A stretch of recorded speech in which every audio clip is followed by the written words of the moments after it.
I do want to move on to pet topic, a very hard turn, but it's UFOs. I know you've spoken about it. You have received, as I understand it, maybe tell us a little bit about the circumstances of the briefing. Was it in a secure facility or not? Was it classified? You don't have to get into the details necessarily of what you learned. Yeah, if I want this to be my last show. Yeah.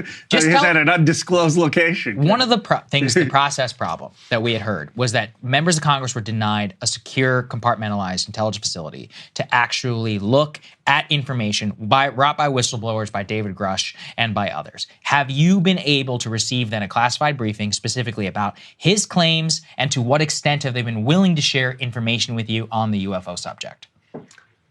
I've had a classified briefing on the subject of the whistleblower's complaint. Okay. It left me with more questions. Okay. I have not had a classified briefing on anything about the actual substance of the existence or not of UFOs. But I think that there are more questions that need to be asked about people in general coming forward with whistleblowing complaints. So my question, it comes down to this, which is that you have been involved now, you're involved in war powers resolution and more. On the UFO subject, there's two kind of strains of thought. One is that there's an active cover-up going on by members of Congress and others who are tied to the intelligence community. One is that this is just about lack of transparency for the sake of it, simply because they don't want, who knows what you would learn if we were to continue to push. And then one is that this is all just like bureaucratic snafu and we're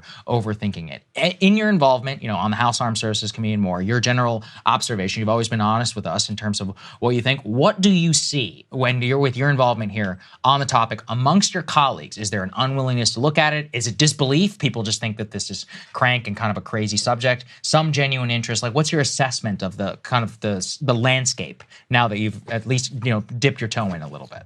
Well, first of all, members of Congress are incompetent to keep some kind of secret for more than 2 hours before Ryan Gray will be tweeting about it. I mean, we can't keep a secret about it like if some staff person is leaving our office, let alone a topic like this.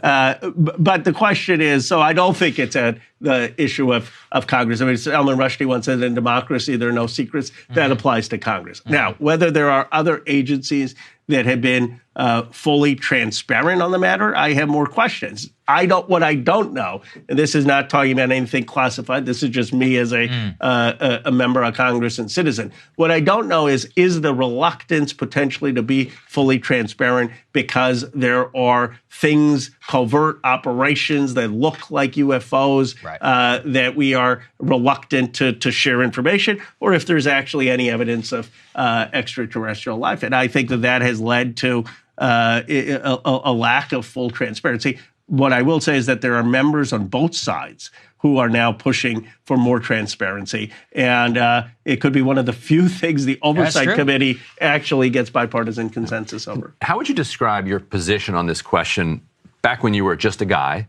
before you came to Congress, as a normal American citizen? That's a great question, Ryan. Compared to how you are in access to classified briefings, though, of course, not access to the kinds of classified briefings that would be at the very, very highest levels. But has there been a shift in your thinking or understanding of this issue? I think there's been a shift, not because I'm a member of Congress, but I was probably candidly on the more skeptical camp growing up and up till now. And I think it's been more the public reporting of whistleblower complaints, which the public has said. And I mean, these are credible people bringing forth these complaints. And certainly that raises issues that has there been a challenge on transparency? And why is that? And regardless of whether it's actual UFOs or something else, the transparency should be a concern to American citizens. I've said that. Look, we could be totally wrong. Who knows? It's better to find out rather than to keep it, to be a secret. So there's millions of people who certainly want to look into the subject. We appreciate your joining us and really willing to talk about it, sir.